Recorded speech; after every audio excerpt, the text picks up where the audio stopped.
लेकिन ये हक भी अल्लाह तबारक व तआला जल्ल व अला ने अगर किसी का रखा है ना, तो खान साहब मुस्तफ़ा करीम के असहाब का रखा है। ये बात भी उन्होंने क्लियर करवाई है हमारे, समझ आ रही कि ये आज सहाबा किराम अलैहिम रिज़वान को तान करने वाले, तंज करने वाले बाखुदा नबी पाक सल्लल्लाहु अलैहि वसल्लम के जमाने में अगर होते तो शायद इनकी अकल तो यहाँ तक रसाई नहीं पा सकती थी, जहां से बातें हज़रात सहाबा किराम रज़ियल्लाहु तआला अन्हुम अजमईन ने पूछ कर शौक में वो सरकार दो आलम सल्लल्लाहु अलैहि वसल्लम से उसकी वजाहतें आगे उम्मत तक पहुंचाई है।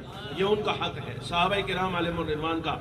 या रसूलुल्लाह सल्लल्लाहु अलैहि वसल्लम इरशाद फरमाइए कि क़यामत के दिन हम अपने रब को देख सकेंगे? इस सवाल कभी तुम्हारे दिल में आया? दाढ़ियां सफेद हो जाती हैं, हमारी बीती इसके करीब आ गई। समझ आ रही कि नहीं? ये सवाल तो नहीं आता। हर बंदा सुबह सवेरे उठता है, नमाज का आदी है, नमाज पढ़ता है, काम करता है, नाश्ता करता है, अपनी ड्यूटी पर निकल जाता है। हर बंदा अपने अपने काम में मसरूफ है।